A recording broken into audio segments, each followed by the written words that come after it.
بسم اللہ الرحمن الرحیم۔ مطالب الفرقان سورہ النازعات نمبر 89۔ قرآن مجید کی تفسیر خود قرآن مجید سے از علامہ غلام احمد پرویز صاحب، اخذ و تلخیص محمد اکبر دکشت بھارتواج، نظر ثانی ڈاکٹر انعام الحق۔ سورہ النازعات نمبر 89 مکی۔ بسم اللہ الرحمن الرحیم۔ اے اللہ، میری تمام تر کوششوں کا مقصد ربوبیت عامہ کے لیے تیری صفات کو بانداز رحمانیت و رحیمیت معاشرے کے اندر ظہور میں لانا ہے۔ ابتدائیہ۔ سورہ النازعات کی پہلی 5 آیات دو الفاظ پر مشتمل ہیں۔ دین کا پورا ملخص، اسلام کا منتہا، ملت اسلامیہ کا فریضہ، کائنات میں ایک نظام نو کی تجویز، یہ تمام چیزیں ان 5 آیات یعنی 10 الفاظ میں جامعیت سے سموئی گئی ہیں۔ اس صورت کی تمہید میں عرض ہے کہ ایک مذہب پرست کا منتہا اور مقصود اپنی نجات ہوتا ہے۔ وہ ہمیشہ اپنی نجات کی فکر میں غلطاؤں پیچاں رہتا ہے، اپنی نجات کے لیے کوشش کرتا ہے، اس کے لیے مشقتیں اور ریاضتیں کرتا ہے۔ اسے اپنے ہمسائے کی نجات کی کوئی فکر نہیں ہوتی۔ دنیا دار ہے تو اسے صرف اپنی خوشحالی کی فکر ہے۔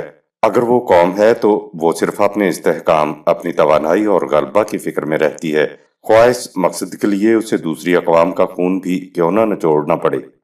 ایسے افراد قوم کے ہیرو ہوتے ہیں اور یہ لوگ محب وطن بھی ہوتے ہیں۔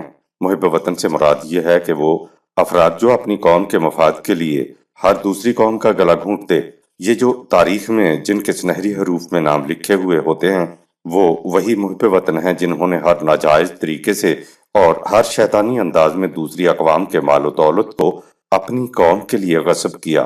ہر قوم نے ایسے افراد کو اپنے ہیرو قرار دیا، ان کے مجسمے کھڑے کیے۔ پتہ نہیں انہوں نے کتنی اقوام اور کتنے انسانوں کا خون کیا ہوتا ہے۔ ہر قوم صرف اپنے لیے جی رہی ہوتی ہے، پوری تاریخ اس سے بھری پڑی ہے۔ اپنے سے مراد زیادہ سے زیادہ اپنے بال بچے اور اپنے خاندان کی زندگی ہے، اور ذرا آگے بڑھیں تو پھر قوم کی زندگی آتی ہے۔ تاریخ کے انہی ادوار میں ہمیں ایک اور قوم بھی نظر آتی ہے جو سارے جہان سے بالکل نرالی ہے، اور وہ ہے مومنین کی جماعت، جس کے لیے قرآن کریم نے کہا کنتم خیر امت اخرجت للناس، سورہ 3 آیت 110۔ تم وہ بہترین قوم ہو جسے ہم نے انسانیت کی بھلائی کے لیے پیدا کیا، یعنی تم صرف اپنی بھلائی کی فکر کرنے والے نہیں ہو بلکہ دوسروں کی بھلائی کی بھی فکر کرنے والے ہو۔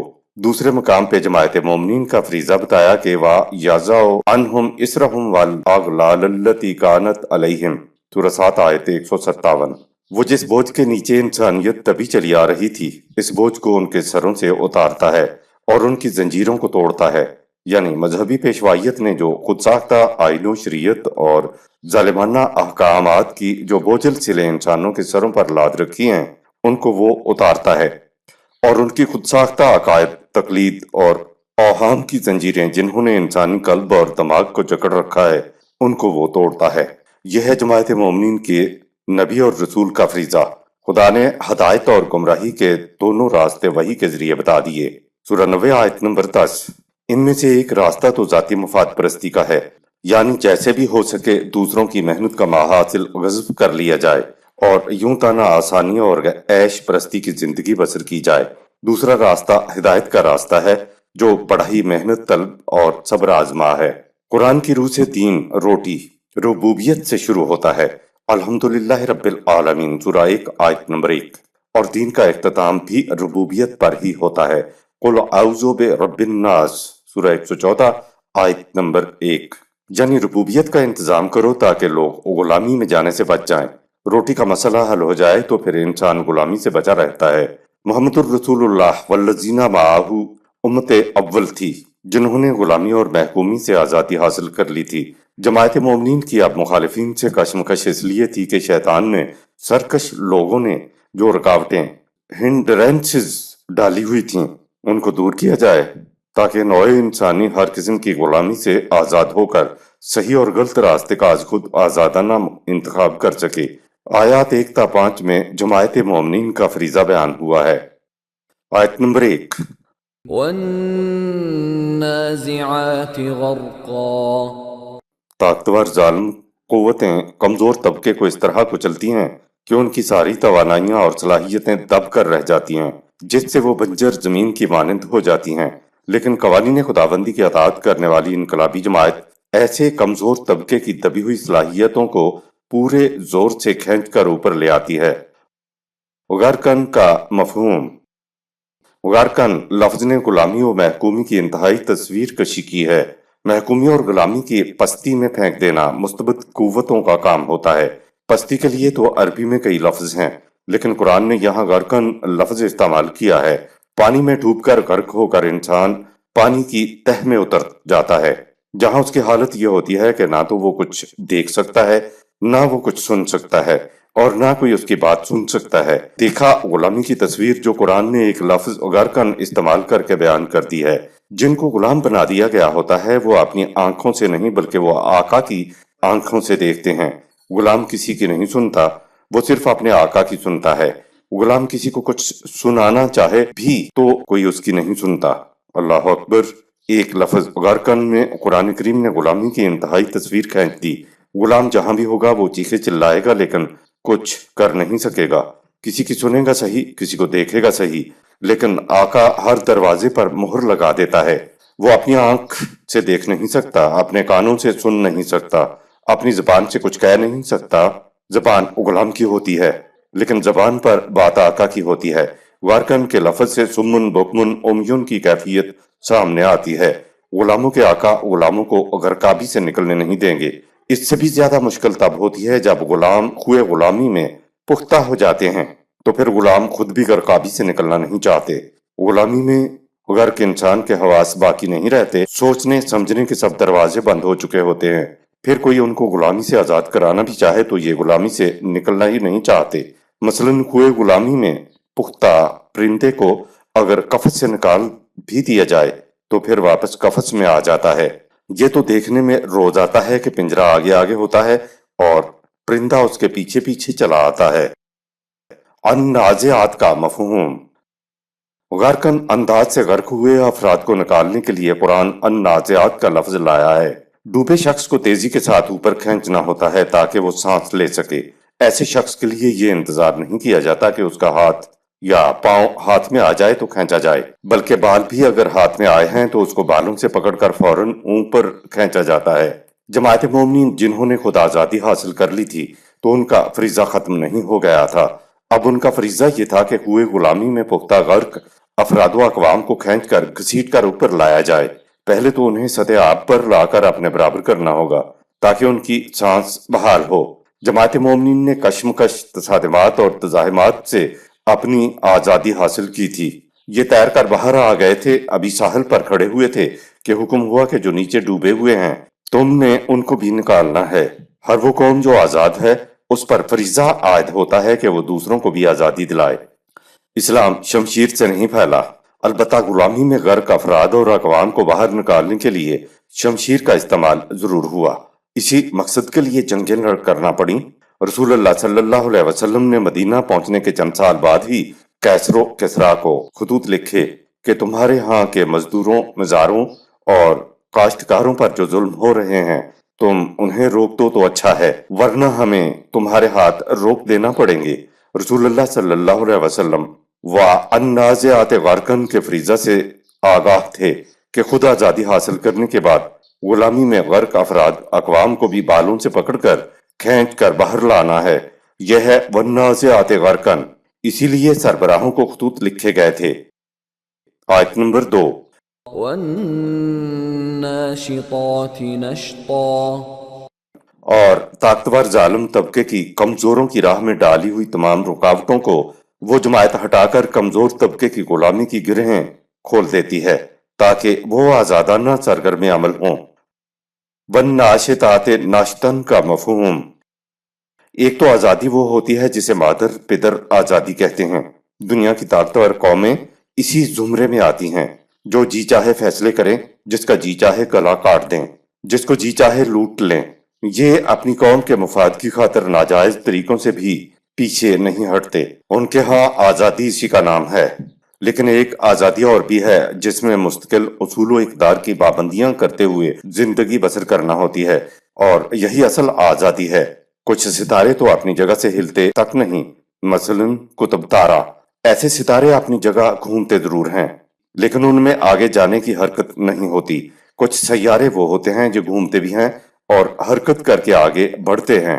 یہ جو حرکت کے ساتھ آگے بڑھنا ہے یہ آزادی ہے۔ یہ حرکت کرنے والے ستارے اور سیارے ان تمام قوانین کی پابندی کرتے ہیں جو فضا میں ان کے اوپر عائد کی گئی ہیں۔ ان پابندیوں کے اندر رہتے ہوئے یہ حرکت کرتے ہیں۔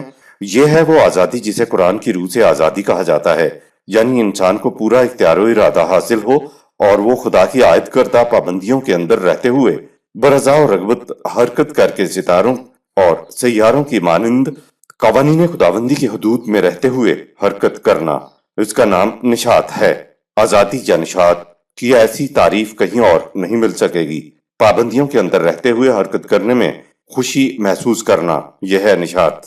پابندیاں بھی از خدا اپنے اختیار و ارادے سے اپنے اوپر عائد کی ہوئی ہوں اور پابندیوں کے اندر رہتے ہوئے حرکت کی جائے تو یہ انسانی نشاط ہے، اور اس قسم کی آزادی حاصل ہو جانے کا نام ہی نشاط یا مسرت یا خوشی یا سرور یا کیف ہے۔ مومن کو یہ آزادی ملتی ہے۔ اوپر آ چکا ہے کہ محکوموں اور غلاموں کو غرقابی کی تہوں سے کھینچ کر اوپر لانا ہے۔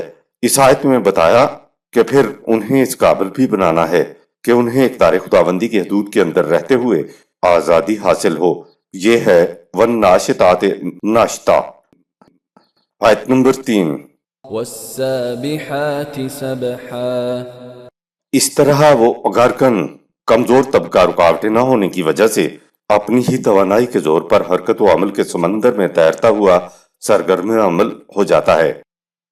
السابحات سبحن کا مفہوم النازعات صرف جماعت جب غرقن غرقاب قوم کو باہر نکالے گی تو پھر ان کو قرآنی تعلیم کے ذریعے اتنی توانائیاں دے گی کہ یہ نشو و نما پا کر زندگی کے ہر میدان کے اندر جماعت مومنین کی طرح اس طرح تیرتے ہوئے چلے جائیں جیسے ایک تیراک پورے بازو مار کے اپنے زور درون سے تیرتا ہے، یا جیسے گھوڑا اپنی اندرونی توانائی کو استعمال کرتے ہوئے سرپٹ دوڑتا ہے۔ اس انداز کو پوری توانائی اور وسعت کے ساتھ سرگرم عمل ہونا کہتے ہیں، اور یہ انداز جماعت مومنین کا تھا۔ اس کے لیے سبحہ کا لفظ آیا ہے، یعنی جسم کی پوری توانائی استعمال کرتے ہوئے پوری وسعت کے ساتھ سرگرم عمل ہونا۔ سبحہ کے لفظ سے مراد یہ ہے کہ جن کو آزادی دلائی ہے، جن کو غرقن کی پوزیشن سے نکالا گیا ہے اور جن کے راستے کی رکاوٹیں دور کی گئی ہیں، وہ گرم جوشی سے نکالنے والوں جماعت مومنین کے ساتھ قوانین خداوندی کی حدود میں رہتے ہوئے تیرتے چلے جائیں۔ یہ ہے السابحات سبحا۔ آیت نمبر 4۔ السابقات سبقا، پس غرقن کمزور طبقہ جس کی صلاحیتوں کو ابھار دیا گیا تھا وہ آگے ہی آگے بڑھا چلا جاتا ہے۔ فالسابقات سبقن کا مفہوم فالسابقات سبقن کے معنی ہے آگے بڑھنے والے اور آگے بڑھنے والے۔ غور کریں، جماعت مومنین کا فریضہ افراد و اقوام کو غلامی سے آزادی دلا کر ان کے اندر قرآنی توانائی پھونکنی ہے۔ اب یہ دیکھیے کہ آزادی کرتی کیا ہے۔ رکاوٹیں راستے میں نہ ہوں تو افراد و اقوام آگے ہی آگے بڑھتے چلے جاتے ہیں، یہاں تک کہ مومن سب سے آگے ہوتا، اعلیٰ ہی نہیں ہوتا، وہ پھر الاعلون ہوتا ہے، یعنی سب سے آگے بھی ہوتا ہے اور بلند بھی۔ آزادی کی فضا میں چلنے والے مومن کا تو پیچھے رہ جانے کا سوال ہی نہیں ہے، اور یہ بھی ممکن نہیں کہ کوئی اس سے آگے نکل جائے۔ مومن کی غیرت برداشت نہیں کرتی کہ کوئی اس کے ہمدوش بھی چلے۔ غرقن کی صورت یہ تھی کہ غلامی کے سمندر میں غرق تھے، ہوئے غلامی کی وجہ سے نکلنا بھی نہیں چاہتے تھے۔ ان کو کھینچ کر اوپر لایا گیا تو اب وہ جماعت مومنین کی طرح سب سے آگے ہی آگے ہیں۔ یہ ہے السابقات سبقن۔ آیت نمبر 5۔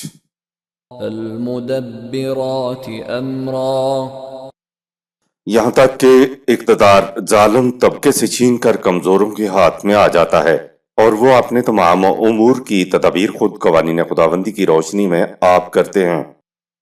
فالمدبرات امرن کا مفہوم غرقن کو آزادی مل جانے کے بعد، رکاوٹیں دور ہو جانے کے بعد، یہ لوگ قوانین خداوندی کی روشنی میں اپنے معاملات کی تدبیر آپ کرتے ہیں۔ آگے ہی آگے بڑھتے چلے جانے سے سورہ نواسیہ آیت نمبر 4۔ اب اللہ کی حاکمیت آ گئی ہے، یوم الدین قائم ہو گیا ہے۔ اللہ کی حاکمیت یا یوم الدین کے متعلق قرآن کہتا ہے کہ یوم الدین وہ ہے کہ یوم لا تملک نفس لنفس شیئا والامر یومئذ للہ، سورہ 82 آیت نمبر 19۔ جس دور میں کوئی فرد کسی دوسرے فرد کا مملوک نہیں ہوگا، دبیلو نہیں ہوگا، اور ان کے تمام امور کے فیصلے قوانین خداوندی کے مطابق طے ہوں گے۔ یہ ہے فالمدبرات امرن۔ آپ سوچئے کہ کتنے اضطرابات اور کتنے تزاحمات کے بعد محمد الرسول اللہ والذین معہ غرقاب قوموں کو اس مقام پر لائے تھے۔ یہ تھا امت کا فریضہ، یہ تھا دین، یہ تھا منصب رسالت، اور یہی جماعت مومنین کے لیے پہلا پیغام تھا کہ اس قوم نے یہ کچھ کرنا ہے۔ آیت نمبر 6۔ يوم ترجف الراجفة اے مخالفین، جماعت مومنین کمزوروں کو ابھار رہی ہے، تو ان کا یہ عمل اس حقیقت پر شاہد ہے کہ آنے والا انقلاب آ کر رہے گا جس سے تم کانپ اٹھو گے اور تمہارے اندر ترتری مچ جائے گی۔ ترجف الراجفہ کا مفہوم۔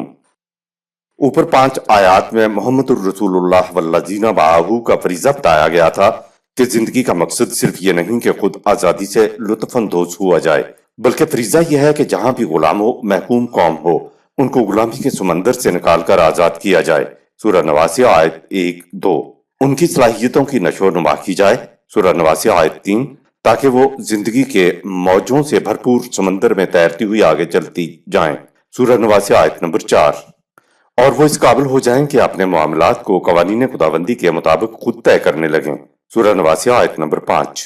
غلامی سے آزادی دلانا، اور وہ بھی ان کو جو خوئے غلامی میں مست ہوں، بڑا ہی مشکل کام ہے، کیونکہ کوئی حاکم اپنے غلاموں کو آزاد کرنے پر راضی نہیں ہوتا، کیونکہ حاکم کے قبضے میں پہاڑ ہوں، سمندر ہوں، جنگلات ہوں، نہریں ہوں، دریا ہوں، چاندی اور سونے کے ڈھیر ہوں، اور حکومت کرنے کے لیے کوئی انسان پاس نہ ہو تو اس کو حاکم ہی نہیں کہا جاتا۔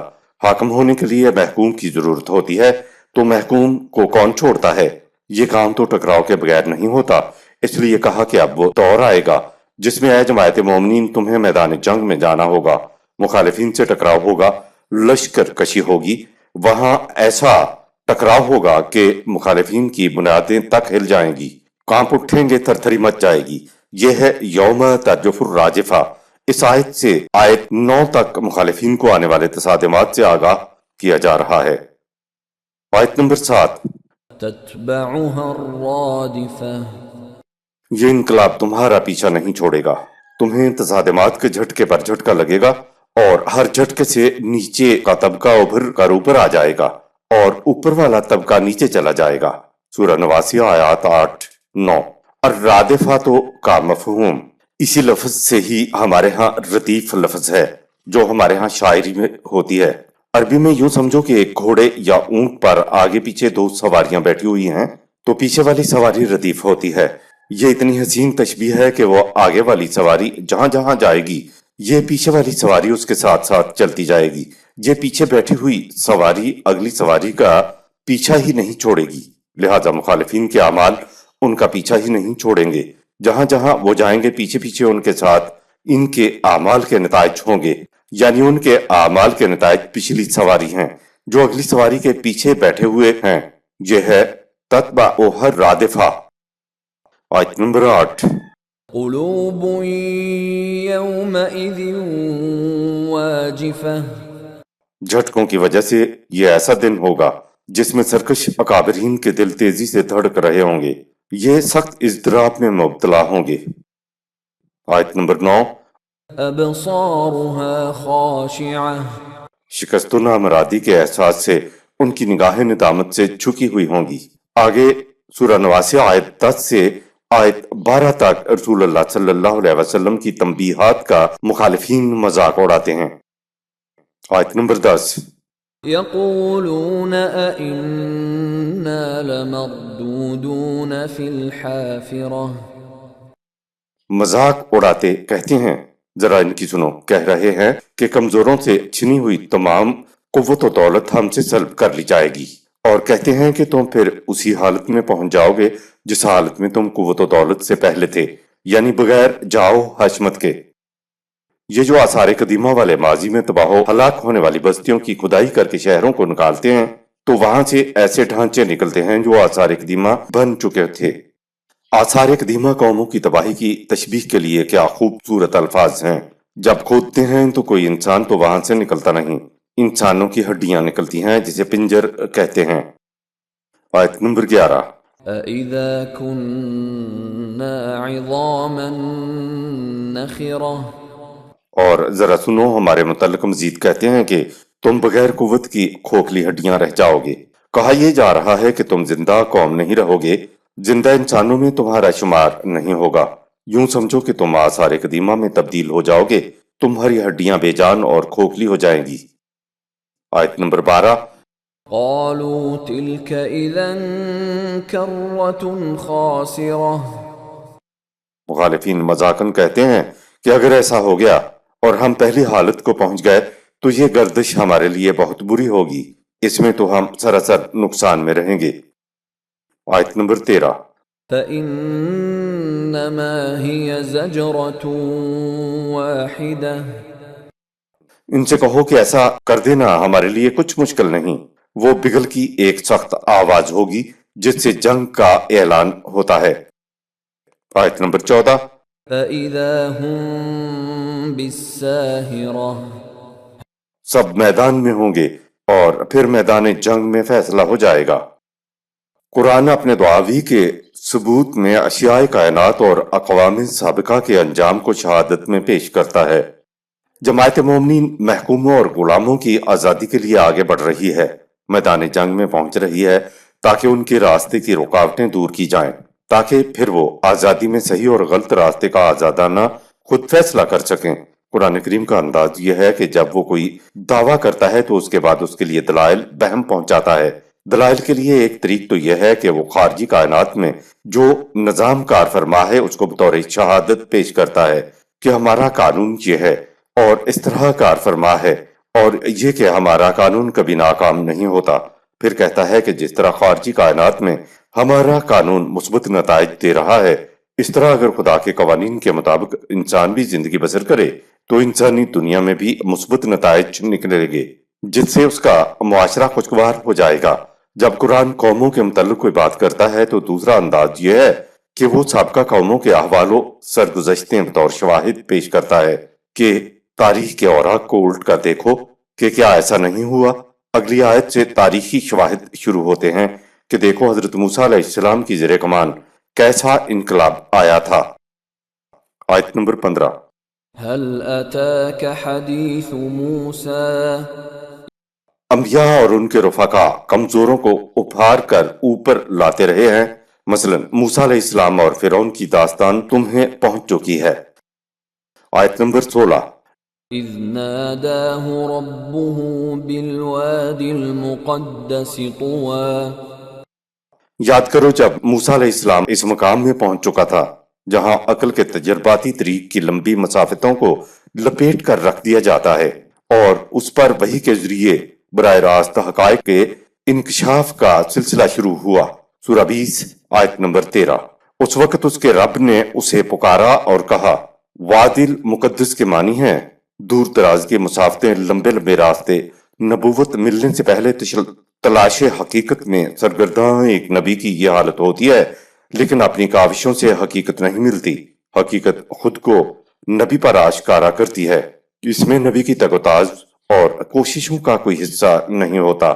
جب حقیقت یعنی وحی مل جاتی ہے تو تلاش حقیقت میں سرگردانی کی لمبی لمبی مسافتیں سمٹ جاتی ہیں۔ مسافتوں کی سمٹ جانے کے لیے لفظ توون آیا ہے۔ غلامی سے بنی اسرائیل کو آزادی دلانے کی داستان کوہ طور کی چوٹیوں پر وحی دینے سے شروع کیا گیا ہے۔ آیت نمبر 17۔ اذهب إلى فرعون إنه طغى تم فرعون کی طرف جاؤ، اس نے بڑی دھاندلی مچا رکھی ہے، وہ بڑا سرکش ہو گیا ہے، کمزوروں کو بری طرح دبا رکھا ہے۔ آیت نمبر 18۔ فقل هل لك إلى أن تزكى اس سے کہو کیا تو چاہتا ہے کہ تیرے شرف انسانیت تیری ذات کی بھی نشو و نما ہو جائے۔ آیت نمبر 19۔ وأهديك إلى ربك فتخشى تو میں تجھے وہ راستہ بتاؤں جو تجھے خدا کی ربوبیت عامہ کی طرف لے جائے۔ ہو سکتا ہے اے موسیٰ کہ وہ تیری رہنمائی سے تباہ کن سرکشی کی روش سے باز آ جائے۔ نفسیاتی طور پر عقل انسانیہ اپنے فائدے کی طرف بہت تیزی کے ساتھ لپکتی ہے، اس لیے حضرت موسیٰ علیہ السلام نے فرعون کو اپنے فائدے کا احساس دلایا کہ تجھے حکومت، دولت اور قوت حاصل ہے، لیکن تیری اپنی ذات کی صلاحیتوں کی نشو و نما نہیں ہو پا رہی۔ تو کیا میں تجھے بتاؤں کہ ذات کی نشو و نما کیسے ہوتی ہے؟ فرعون کی توجہ اپنے پیغام کی طرف راغب کرانے کے لیے حضرت موسیٰ علیہ السلام نے فرعون کو خود اس کے اپنے فائدے کی طرف توجہ دلائی۔ اِلیٰ ربک فتخشیٰ، فرعون کا نقطہ نظر یہ تھا کہ جو کچھ ہے اس کو اپنے لیے سمیٹ لو۔ یہ تباہی کا راستہ ہے۔ خدا نے حضرت موسیٰ علیہ السلام کو بتایا کہ اس کو ربوبیت عامہ کا ایسا راستہ بتاؤ کہ جس پر چلا جائے تو پھر ربوبیت عامہ کی روش پر نہ چلنے کے خوشگوار نتائج کے علاوہ اور کوئی ڈر نہیں رہتا۔ آیت نمبر 20۔ فأراه الآية الكبرى موسیٰ علیہ السلام نے فرعون کے سامنے خدا کا وہ ضابطہ پیش کیا جس کی آیات میں بڑا محسوس انقلاب عظیم پوشیدہ تھا۔ آیت الکبریٰ کا مفہوم ملاحظہ فرمائیں سورہ طٰہٰ کی آیت نمبر 23 کے تحت۔ حضرت موسیٰ علیہ السلام نے قوانین خداوندی کو اس انداز سے پیش کیا جس سے قوانین خداوندی کے محسوس نتائج نکلتے ہوئے محسوس ہوں۔ مکہ میں قوانین خداوندی کے محسوس نتائج نہیں نکل رہے تھے کیونکہ وہاں کی فضا سازگار نہ تھی۔ فأراه الآية الكبرى یعنی قوانین خداوندی کے محسوس نتائج نکلتے دکھانے کے لیے خدا محمد الرسول اللہ صلی اللہ علیہ وسلم کو مدینہ لے گیا جہاں کی فضا نتائج نکلنے کے لیے سازگار تھی۔ وہاں خدا کی آیات کی نشانیاں یعنی قوانین خداوندی کے محسوس نتائج ابھر کر سامنے آئے۔ حضرت موسیٰ علیہ السلام نے اس انداز سے قوانین کو پیش کیا کہ فرعون کے سامنے ذہنی طور پر قوانین کے نتائج ابھر کر سامنے آ گئے۔ آیت نمبر 21۔ فكذب وعصى لیکن فرعون نے موسیٰ علیہ السلام کے پیش کردہ ضابطہ کی تکذیب کی اور بدستور اپنی سرکشی پر اڑا رہا۔ آیت نمبر 22۔ ثم أدبر يسعى اور موسیٰ علیہ السلام کے پیش کردہ ضابطے سے منہ پھیر کر الٹا اس کوشش میں لگ گیا کہ موسیٰ علیہ السلام کو کس طرح شکست دی جائے۔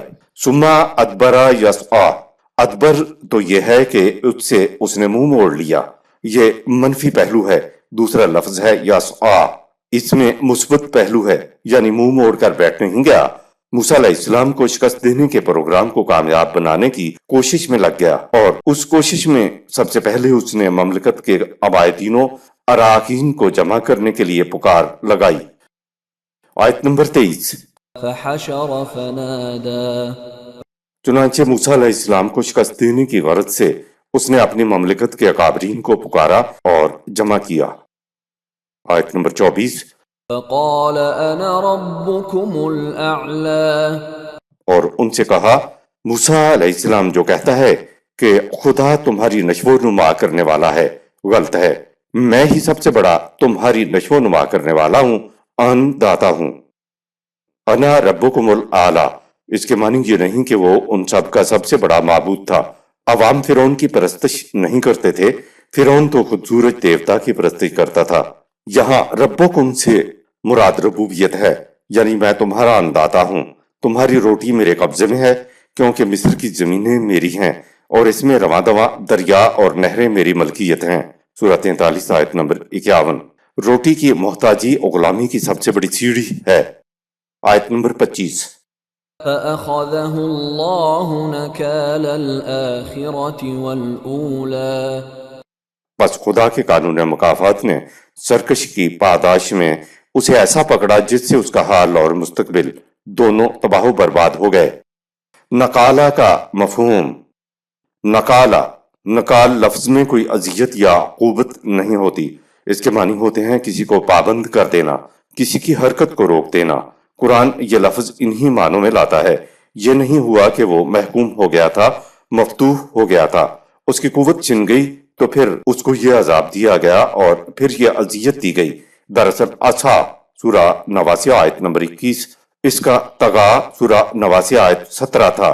اس کی سرکشی تھی، اس کی حدود فراموشی تھی۔ قرآن اس کے لیے نکالا کا لفظ لایا ہے کہ اس کو پابند کر دیا گیا، پابندیاں اس کے اوپر عائد کر دی گئیں۔ اس کے ساتھ بس یہ کیا کہ اس کے جتنے غلط اعمال تھے جو پہلے کر چکا تھا یا حضرت موسیٰ علیہ السلام کی دعوت کے بعد کیے، ان کے نتائج ردیف سورہ نواسی آیت نمبر 7 کی طرح پیچھے بیٹھی سواری کی طرح اس کے ساتھ چمٹ گئے۔ جہاں جاتا وہ نتائج اس کے پیچھے ہوتے۔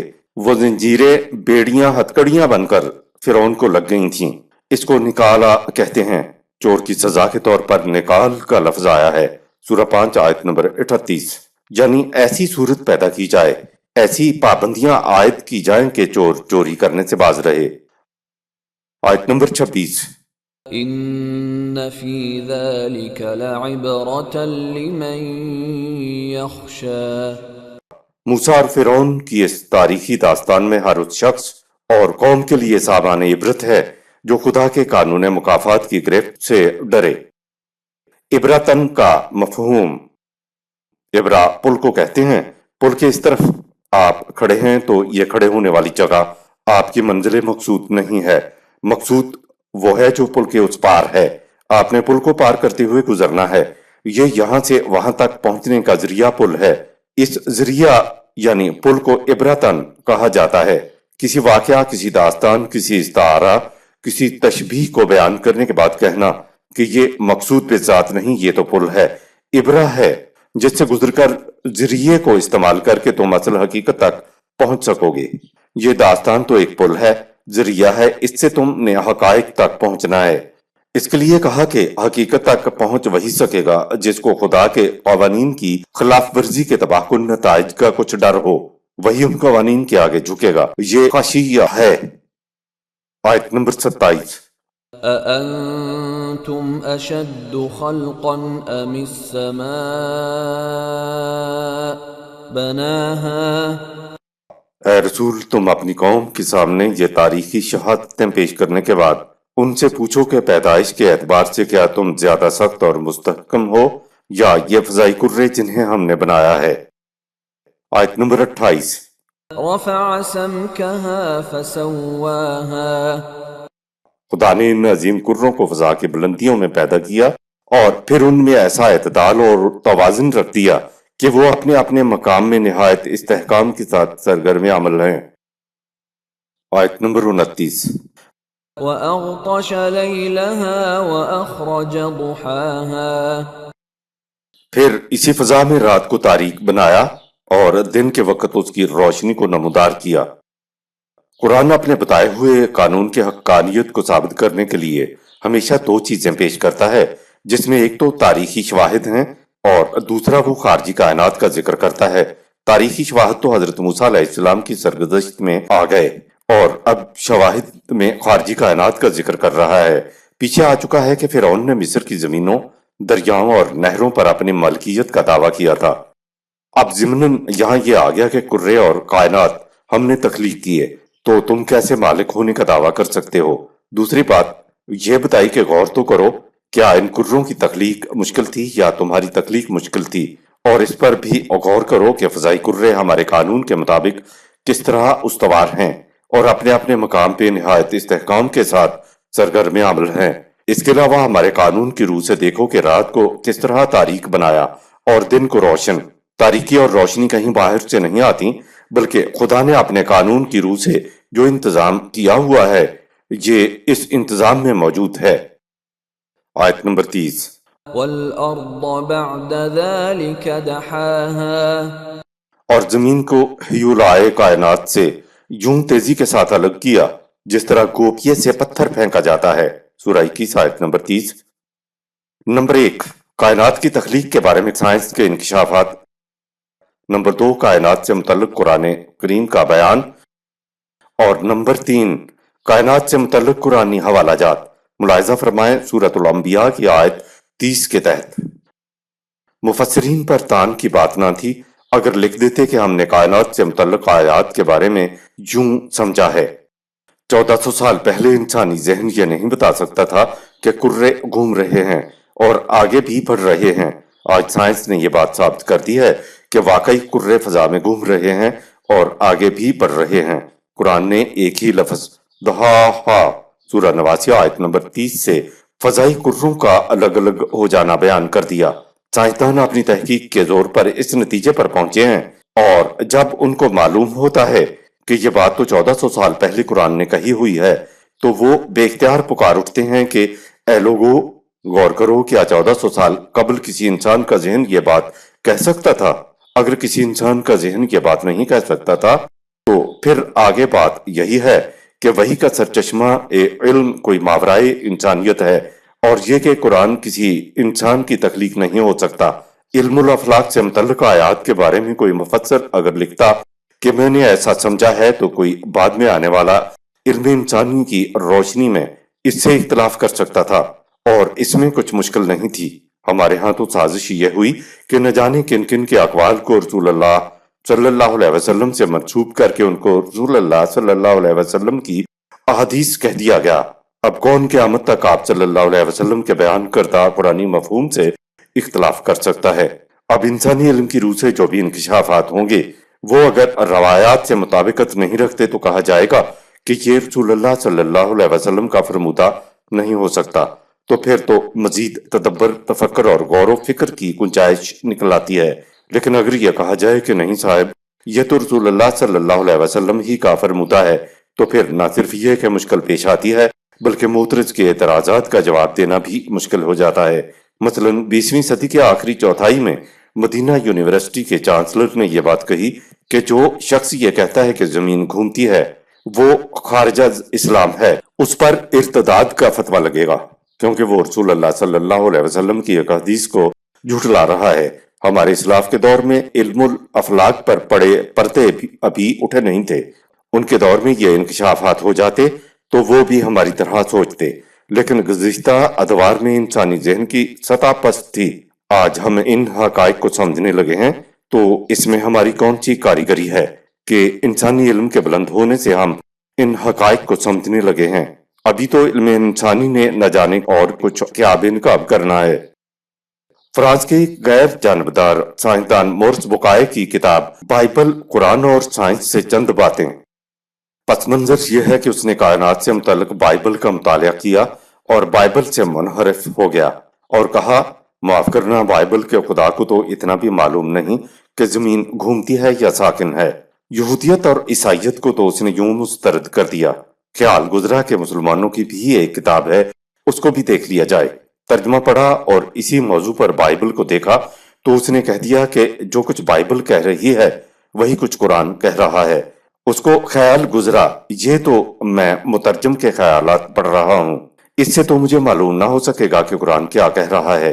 اب اس محقق کے لیے ضروری ہو گیا کہ قرآن کے الفاظ کے مفردات کے وہ معنی سیکھے جو اس زمانے کا عرب معنی لیا کرتا تھا۔ اس مقصد کے لیے مورس بقائے عرب کے بدوؤں میں جا کر رہا، ان کی زبان سیکھی۔ اس کے بعد تصریف آیات سے وہ سارا کچھ قرآن سے اکٹھا کیا جو ایک موضوع پر قرآن میں آیا ہے۔ وہ قرآنی الفاظ کا وہ مفہوم جو عرب لیا کرتے تھے اور تصریف آیات سے اخذ کرتا مفہوم کو جب وہ قرآنی آیات میں رکھتا تو وہ جھوم اٹھتا اور اپنے زمانے کے سارے دانشوروں، سائنسدانوں، مفکروں کو پکار کر کہتا ہے کہ خدا کے لیے مجھے بتاؤ کہ 1400 سال قبل کوئی انسان یہ بات کہہ سکتا تھا؟ اس نے اپنی کتاب the Bible, the Quran and science کو فرانسیسی زبان میں لکھا، پھر مسٹر ایلسٹیر ڈی پینل کے ساتھ خود بیٹھ کر اپنی کتاب کا انگریزی ترجمہ کیا، پھر عربی میں ترجمہ کیا جو خود اس کا اپنا ترجمہ ہے۔ اس کی انگریزی کتاب سے کچھ اقتباسات کا اردو ترجمہ دیا جاتا ہے۔ ان موضوعات کے متعلق جہاں بائبل میں بے شمار غلطیاں پائی جاتی ہیں، قرآن میں مجھے اس قسم کی کوئی ایک غلطی بھی نہیں ملی۔ ایسے مقامات پر مجھے کھڑے ہو کر سوچنا اور اپنے آپ سے یہ سوال کرنا پڑا کہ اگر قرآن کا مصنف کوئی انسان تھا تو اس کے لیے یہ کیسے ممکن تھا کہ وہ سائنس کے ان حقائق کو 7ویں صدی عیسوی میں پیش کر سکتا جن کا انکشاف اس دور میں آ کر ہوا ہے۔ جو قرآن آج ہمارے ہاتھ میں ہے وہ بلا شک و شبہ وہی ہے جسے پیغمبر اسلام صلی اللہ علیہ وسلم نے دنیا کو دیا تھا، لہٰذا اس میں بات کے کسی رد و بدل، اضافہ یا آمیزش کا سوال پیدا نہیں ہوتا۔ ان حقائق کی روشنی میں کیا عقل انسانی اس کی کوئی توجیہ پیش کر سکتی ہے کہ اس زمانے میں ایک انسان نے یہ کچھ کیسے معلوم کر لیا؟ میں تو اس کی کوئی توجیہ پیش نہیں کر سکا۔ وہ مزید کہتا ہے کہ جو کچھ میں نے تحقیق کیا ہے وہ لامحالہ انسان کو اس نتیجے پر پہنچاتا ہے کہ یہ بات ناقابل تصور ہے کہ 7ویں صدی عیسوی کا ایک انسان متنوع حقائق کائنات کے متعلق جو اس زمانے میں انسانوں کے سامنے آئے ہی نہیں تھے ایسی بات کہہ دے جو 1400 سال کے بعد جا کر بے نقاب ہوئی ہیں۔ بنابراین میں تو قرآن کے متعلق یہ تصور بھی نہیں کر سکتا کہ یہ انسانی فکر کی تخلیق ہو سکتا ہے۔ یہ ایک غیر مسلم محقق خالص اپنی تحقیق کے بعد اس نتیجے پر پہنچ رہا ہے۔ اگلی بات جو اس نے کہی ہے وہ ہمارے لیے غور طلب ہے۔ وہ کہتا ہے کہ ان کے ہاں مسلمانوں میں بڑے بڑے دانشور لوگ ہیں، لکھے پڑھے لوگ ہیں، انہوں نے اس صدی میں بھی ہمارے دور میں بھی قرآن کے ترجمے کیے ہیں۔ میرے لیے یہ بڑی باعث حیرت بات ہوئی کہ ان کے ہاں جو اسلاف تھے وہ تو اپنے زمانے میں وہ کچھ ترجمے کر سکتے تھے یا وہ تفسیریں بیان کر سکتے تھے کہ ان کے سامنے یہ حقائق نہیں تھے۔ حیرت یہ ہے کہ اس دور کے یہ ان کے ہاں کے دانشور بھی وہی کچھ کہہ رہے ہیں جو کچھ وہ سابقہ لوگ کہتے تھے، حالانکہ سائنس کے انکشافات ان کے سامنے آ چکے ہیں۔ مجھے اس سے بھی زیادہ تعجب آ رہا ہے کہ ان کو کیا ہو گیا ہے۔ وہ مزید کہتا ہے کہ قرآن کے الفاظ وہی ہیں، اس زمانے کی زبان موجود ہے، اس کی تحقیق کی جا سکتی ہے، سائنس کے انکشافات سامنے آ گئے ہیں، تو پھر ان لوگوں کو کیا ہوا کہ ان کی روشنی میں جو تراجم یا تفاسیر پہلے سے چلے آ رہے ہیں ان کا کیوں تنقیدی جائزہ نہیں لیتے، کیوں ان کو تنقیدی نگاہ سے نہیں دیکھتے، اور جو حقائق اور زبان کے مطابق ترجمے ہو سکتے ہیں وہ ترجمے کیوں نہیں کرتے۔ وہ کہتا ہے میں یہ بات بالکل نہیں سمجھ سکا کہ ان لوگوں کو کیا ہو گیا ہے۔ یہ غیر مسلم محقق کا آزادانہ تحقیق کے بعد ہی قرآنی حقائق کے متعلق نتائج پر پہنچا ہے۔ قرآن کے من جانب اللہ ہونے کی یہ اتنی بڑی شہادت ہے کہ جو تحقیق کی کسوٹی کے اوپر پوری اتر رہی ہے، لیکن ہماری یہ کتنی بڑی بدنصیبی ہے کہ قرآن کے راستے میں غیر قرآنی مواد کو روک بنا کر کھڑا کیا ہوا ہے۔ علامہ پرویز نے اپنی جوانی کی ابتدا ہی سے موجودہ زمانے کے حقائق کو پیش نظر رکھ کر قرآن کی سائنٹیفک تشریح کی، جس کو روایات کی روشنی میں علماء کرام نے مسترد کر دیا۔ مورس بکائے پہلا شخص ہے جس نے یوں سائنٹیفک انداز میں قرآن پر تحقیق کی، ورنہ بہت سے محقق اور دانشوروں نے ہمارے تراجم و تفاسیر کو دیکھ کر ہی قرآن کو معاذ اللہ اٹھا کے پھینک دیا ہے۔ علامہ غلام احمد پرویز کے کام کی تائید آج اس دور کے سائنسدان کر رہے ہیں۔ قرآن سمجھنے کا طریقہ ہی یہ ہے کہ قرآن کے الفاظ کے مفردات کا وہ مفہوم سمجھا جائے جو عرب لوگ اس زمانے میں لیا کرتے تھے، اور پھر ایک ہی موضوع پر جو کچھ تصریف آیات کے ذریعے قرآن میں بیان ہوا ہے اس کو سامنے رکھا جائے اور اس کے بعد آیت کا مفہوم طے کیا جائے۔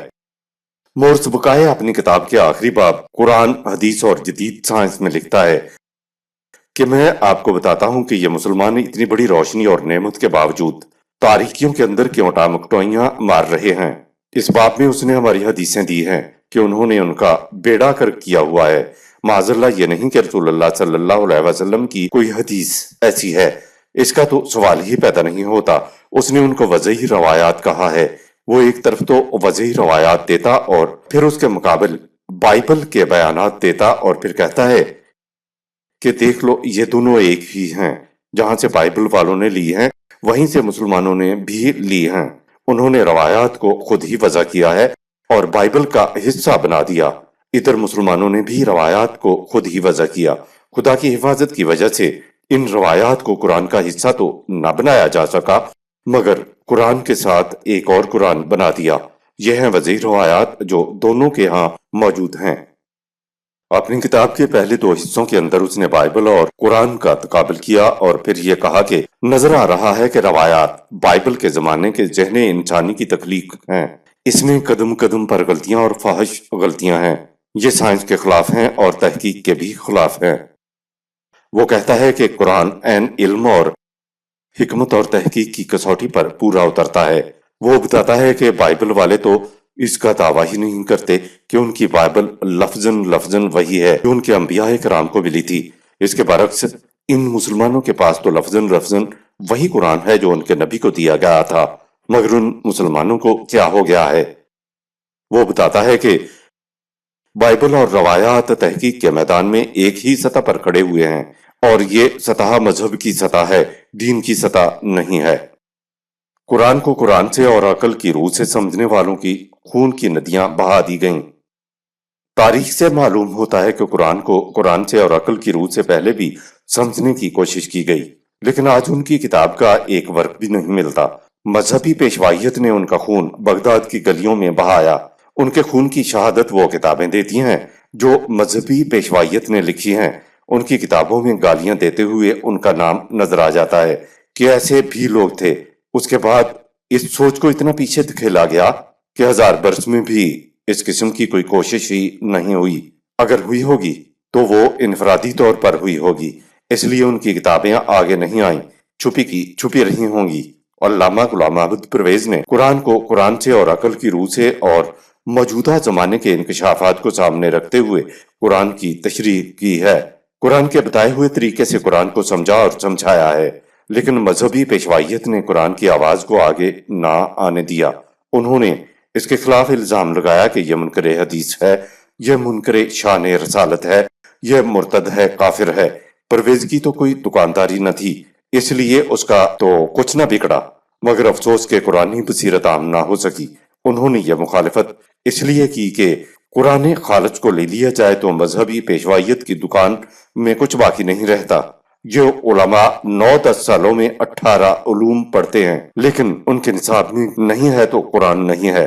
آخری سال صرف سورۃ البقرہ کی تفسیر بیاضی انہیں پڑھا دی جاتی ہے، سارا قرآن ان کے نصاب میں نہیں ہوتا۔ 9-10 سالوں بعد ان کو کافر گری کا لائسنس مل جاتا ہے۔ قرآن کو قرآن سے سمجھنا شروع کر دیا جائے تو قرآن تو ان کے پاس ہے نہیں، پھر تو یہ سارے بیکار ہو جائیں گے، کیونکہ کوئی دوسرا ذریعہ معاش تو انہوں نے سیکھا ہی نہیں ہے۔ انگریز نے علماء کے بنائے ہوئے قوانین کو شرائع محمدی کہہ کر رائج کیا تھا۔ ان قوانین کی وجہ سے امت آج بھی مصیبت میں پھنسی ہوئی ہے۔ مقلد کا نہ علم آگے بڑھ سکتا ہے، نہ فکر کی سطح بلند ہو سکتی ہے، اور نہ اسے قرآن کا مفہوم سمجھ میں آ سکتا ہے۔ مورس بکائے کی تحقیق سے متعلق کچھ حصہ اوپر آ گیا ہے۔ وہ سائنسدان تھا، اس لیے اس نے سائنسی انداز میں تحقیق کی۔ یہ لوگ کسی کے مقلد نہیں ہوتے، بلکہ وہ اپنی خالص تحقیق کی بنا پر ایک نتیجے پر پہنچتے ہیں۔ اسی لیے اللہ تعالیٰ نے قرآن کے متعلق کہا کہ یہ کتاب لِقَوْمٍ یعلمون سورہ 10 آیت 50، لِقَوْمٍ یعقلون سورہ 2 آیت 164 اور لِقَوْمٍ یتفکرون سورہ 13 آیت نمبر 3 کے لیے ہے۔ مورس بکائے نے قرآن کی جو آیات تخلیق، ارض و سماع اور نظم و نسق کائنات سے متعلق ہیں ان تک اپنی تحقیق کو محدود رکھا۔ ایک ایک حقیقت کے بعد وہ اعلان کرتا ہے اور سائنسدانوں سے کہتا ہے کہ بتاؤ مجھے آج سے 1400 سال پہلے کوئی انسان یہ بات عقل و علم کی بنا پر کہہ سکتا تھا؟ ہمارے ہاں تو بہت پہلے مقلد اور غیر مقلد کی تقسیم ہو گئی تھی۔ دراصل یہ دونوں ہی مقلد ہیں۔ جنہیں مقلد کہا جاتا ہے وہ کسی نہ کسی امام کی فقہ کی تقلید کرتے ہیں، اور جو اپنے آپ کو غیر مقلد کہتے ہیں وہ بھی امام بخاری اور دیگر جامعین حدیث کی تقلید کرتے ہیں۔ جن اقوام کو جامعین حدیث نے رسول اللہ صلی اللہ علیہ وسلم کے حدیث کہہ دیا وہ 1000 سال سے چلی آ رہی ہیں اور ان کی تقلید ہو رہی ہے، چاہے مقلد ہوں یا غیر مقلد، دونوں ہی مقلد ہیں۔ ایک امام کی تقلید کرتا ہے تو دوسرا جامعین حدیث کی۔ دونوں کے ہاں بات ایک شخصیت پر کھڑی ہو جاتی ہے جسے آخری سند مانا جاتا ہے۔ مقلد کسی قسم کی تخلیق نہیں کر سکتا، کیونکہ تقلید میں علم کا کوئی کام نہیں ہے، عقل اور فکر و دانش کا وہاں کوئی کام نہیں ہوتا۔ وہاں تو صرف تقلید کرنا ہوتا ہے کہ فلاں محدث کی کتاب میں یوں لکھا ہوا ہے اور فلاں امام نے یوں کہا ہے۔ یہ رکی ہوئی زندگی ہے، جہیم کی زندگی ہے۔ انسانی علم تو لمحہ بے لمحہ، لہجہ بے لہجہ پھیلتا چلا جا رہا ہے۔ 1500 سال پہلے لکھی گئی تفاسیر میں یہ لکھ دیا جاتا کہ نہیں ایسا ہی سمجھ آیا ہے تو کوئی اعتراض کی بات نہ تھی۔ اعتراض تو اس پر ہے کہ نہ جانے کن کن کے اقوال کو رسول اللہ صلی اللہ علیہ وسلم سے منسوب کر کے ان کی روح سے تفاسیر کی گئیں۔ زمانے کا علم آگے بڑھتا چلا جا رہا ہے اور یہ ان تفاسیر کو حرف آخر سمجھے چلے آ رہے ہیں۔ مقلد کا نہ علم آگے بڑھ سکتا ہے، نہ فکر کی سطح بلند ہو سکتی ہے، اور نہ قرآن کا مفہوم سمجھ میں آ سکتا ہے۔ آیت نمبر 31۔ أخرج منها ماءها ومرعاها۔ اس کے بعد زمین سے پانی کشید کر کے سمندروں کو الگ کیا اور خشکی کو الگ، پھر خشکی پر نباتات کی نمود ہوئی۔ عملے کشید سے خشکی پر پانی برسا تو نباتات کی نمود ہوئی۔ اس آیت کا عام ترجمہ تو یہی ہے کہ پھر زمین سے پانی نکالا اور زمین سے نباتات نکالی۔ مورچ بکائے کھڑا ہو گیا کہ یہ ما آہا کیوں کہا گیا ہے۔ سوچنے والے تو یوں سوچتے ہیں اگر صرف ما آ کہا جاتا تو بات بن جاتی، کیونکہ ہم سب یہی کہتے ہیں کہ یہ زمین کا پانی ہے۔ وہ سوچتا ہے کہ یہ جو ہمارے پاس پانی ہے یہ تو ایک دوری ترتیب سائیکلک آرڈر کی بات ہے، گردش کی بات ہے۔ پانی بخارات بن کر اڑتا ہے، ٹھنڈا ہونے پر پانی کی شکل میں زمین پر برس جاتا ہے، یہی پانی پھر بادل بنتا ہے، ٹھنڈا ہونے پر پھر برس جاتا ہے۔ یہ سوچنے لگا کہ قرآن نے یہاں ما آہا کیوں کہا ہے۔ زمین تو ایک آتشین گولا تھی، آگ کا پگھلا ہوا مادہ تھی، تیزی سے گردش کر رہی تھی، تو زمین میں یہ پانی کہاں سے آ گیا؟ مورچ بکائے ما آہا پر کھڑا ہو گیا کہ یہ ما آ کے ساتھ ہا کیوں آیا ہے۔ قرآن کے مطابق زمین مختلف یوم یعنی ادوار سے گزری، یعنی زمین کا آتشین گولا مختلف مراحل سے گزرا۔ تحقیق کے بعد وہ بتاتا ہے کہ زمین پر کہیں سے پانی نہیں آیا۔ ہمارے تو ذہن میں بھی نہیں آ سکتا تھا کہ اس ہا پر بھی غور کریں۔ وہ مقلد نہیں تھا، وہ محقق تھا۔ زمین کے ٹھنڈا ہونے کے عمل سے زمین کے آتشین گولے سے مختلف گیسز خارج ہوئیں۔ ان گیسز کو قرآن دخان کہتا ہے، اور اب پھر گیسز سے پانی بنا، گویا زمین پر پانی کہیں باہر سے نہیں آیا۔ اس لیے قرآن نے ما آ کے بعد ہا کا استعمال کیا۔ مر آ کے معنی ہے چارہ و نباتات۔ یہاں بھی مر آ کے ساتھ ہا بتا رہا ہے کہ چارہ و نباتات کہیں باہر سے نہیں آئے، بلکہ یہ زمین ہی سے پیدا ہوئے ہیں۔ آیت نمبر 32۔ والجبال أرساها اور زمین میں پہاڑوں کو ابھارا۔ اور سواہا کا مفہوم عرب لفظ رسا یا مرسا کو اس وقت بولتے ہیں جب کشتی لنگر انداز ہو کر ٹھہر جاتی ہے۔ اسی صورت کی آیت میں آگے ہے کہ یسألونک عن الساعۃ ایان مرساہا، سورہ نواسی آیت نمبر 42۔ یہ لوگ تجھ سے پوچھتے ہیں کہ یہ زیر زمین چلانے والا انقلاب بالآخر نمودار ہونے کے بعد کب کھڑا ہوگا۔ کائنات کے کروں کے متعلق تحقیق ہے کہ یہ سب اپنے اپنے مدار میں تیزی کے ساتھ گردش کر رہے ہیں اور تیرتے ہوئے اپنے مستقر کی طرف بھی بڑھ رہے ہیں، لیکن ہم دیکھتے ہیں کہ پہاڑ لنگر انداز کشتی کی طرح جہاں ہیں وہیں کھڑے ہوئے ہیں۔ زمین تو گھوم رہی ہے اور پہاڑ بھی زمین کے ساتھ گھوم رہے ہیں، لیکن پہاڑ چلتے ہوئے نظر نہیں آ رہے ہیں۔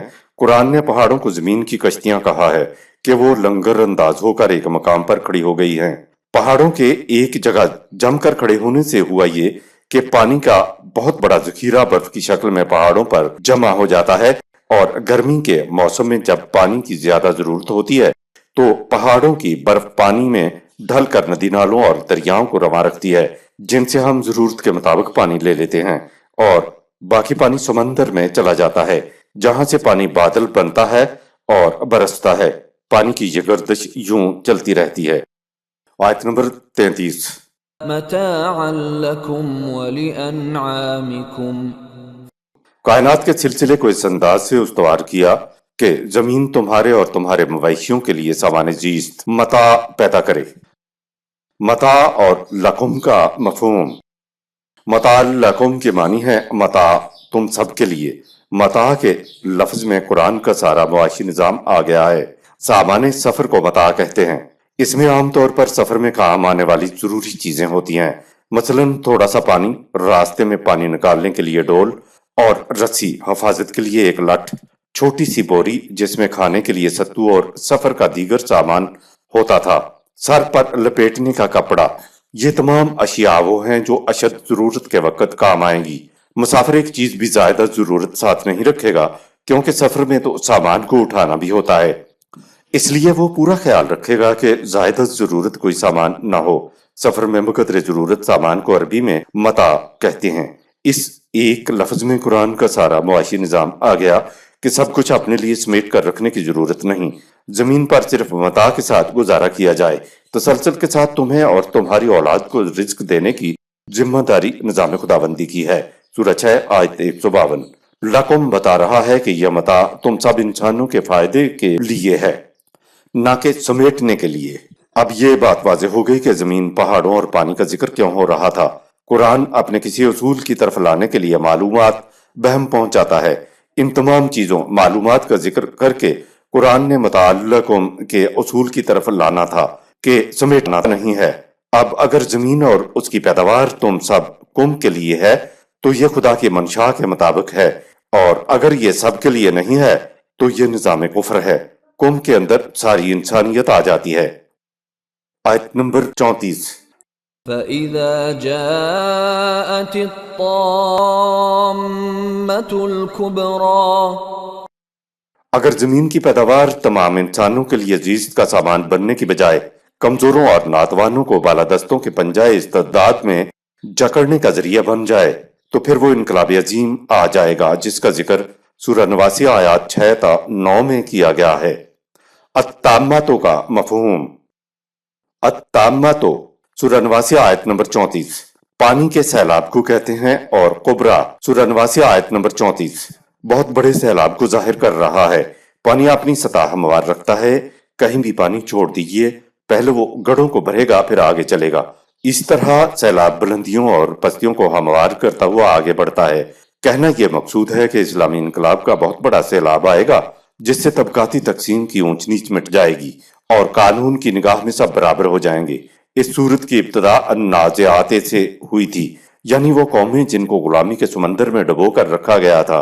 یہ اسلامی انقلاب کا سیلاب پانی میں ڈوبے ہوئوں کو اوپر ابھار دے گا، اور جو ناحق بڑے بنے پھرتے ہیں ان کو نیچا کر دے گا، یہاں تک کہ تمام برابر ہو کر انسان اور انسان میں کوئی فرق نہیں رہے گا۔ اس آیت میں سیلاب کی تشبیہ سے سمجھایا گیا کہ یہ سیلاب سب کو یکساں کر دے گا۔ آیت نمبر 35۔ يَوْمَ يَتَذَكَّرُ الْإِنسَانُ مَا سَعَى اس انقلابی دور میں کوئی شخص کسی دوسرے کی محنت کو غصب نہیں کر سکے گا۔ ہر شخص اپنی صحیح و عمل کے محاصل کو اپنے سامنے دیکھ لے گا اور کسی کی محنت رائیگاں نہیں جائے گی۔ سورہ 53 آیت 39، سورہ 56 آیات 63 تا 73۔ موسیٰ علیہ السلام اور فرعون کی داستان میں ہے لے تجزا کل نفس بما تسعی، سورہ 20 آیت نمبر 15، تاکہ ہر شخص کو اس کی محنت کا محاصل مل جائے۔ یہی بات اس آیت سورہ 89 آیت 35 میں بھی کہی گئی ہے۔ جب محنت کا نتیجہ اس طرح ملنے لگے گا تو پھر محنت نہ کرنے والے سرمایہ دار اذیت میں ہوں گے۔ آیت نمبر 36۔ وَبُرِّزَتِ الْجَحِيمُ لِمَن يَرَى اس دور میں دیکھنے کے لیے جہنم تباہی ابھر کر سامنے آ جائے گی، لیکن غیر مرئی جہنم تو آج بھی موجود ہے، جس کو صرف صاحب بصیرت لوگ ہی دیکھ سکتے ہیں۔ سورہ 29 آیت نمبر 54، سورہ 39 آیت نمبر 48 اور سورہ 82 آیت نمبر 16۔ آیت نمبر 37۔ فَأَمَّا مَن طَغَى یاد رکھو جو شخص ہمارے قوانین سے سرکشی برتتا ہے۔ آیت نمبر 38۔ وَآثَرَ الْحَيَاةَ الدُّنْيَا اور طبعی زندگی کے مفاد عاجلہ کو مستقبل کی خوشگواریوں پر ترجیح دیتا ہے۔ آثارہ ترجیح، پریورٹی، یعنی حق باطل کے ٹکراؤ میں تم کس کو ترجیح دیتے ہو؟ آیت نمبر 39۔ فَإِنَّ الْجَحِيمَ هِيَ الْمَأْوَى تو اس کا ٹھکانہ جہنم ہوگا، یعنی ایسا مقام جس میں انسانیت کی نشو و نما رک جاتی ہے۔ آیت نمبر 40۔ وَأَمَّا مَنْ خَافَ مَقَامَ رَبِّهِ وَنَهَى النَّفْسَ عَنِ الْهَوَى لیکن جو شخص اس بات کا احساس رکھتا ہے کہ اس نے ایک دن عدالت خداوندی میں اپنے اعمال کے نتائج کا سامنا کرنا ہے، اور اس احساس سے وہ اپنے جذبات اور خواہشات کو قوانین خداوندی کے خلاف بے باک ہونے سے روکتا ہے۔ خافا مقام ربہ، جو چیز جرم سے باز رکھتی ہے وہ یہ ہے کہ میں پکڑا جاؤں گا، عدالت کے کٹہرے میں کھڑا ہوں گا، پھر وہاں سے سزا کا حکم ملے گا۔ اس خوف و ڈر کو خافا مقام ربہ ہی کہتے ہیں۔ الہوا عربی زبان میں اس چیز کو کہتے ہیں جو نیچے کی طرف لے جائے۔ پہاڑ کی چوٹی سے اگر کسی پتھر کو چھوڑا جائے تو وہ اپنی حرکت مومنٹم سے تیز تر ہوتا ہوا نیچے کی طرف آتا ہے، یہ ہوا ہوتا ہے۔ نہا غلط چیزوں سے روکنے والی چیز۔ انسان کے اندر ایک چیز ہوتی ہے، اس کا نام عربوں نے عقل رکھا تھا۔ عقل کے معنی ہے روکنے والی چیز، جس سے کسی چیز کو باندھتے ہیں۔ عرب اونٹ کی اگلی ایک ٹانگ دوہری کر کے اسے ران کے پاس سے باندھ دیتے تھے، جس کی وجہ سے اونٹ کہیں جانے سے رک جاتا تھا۔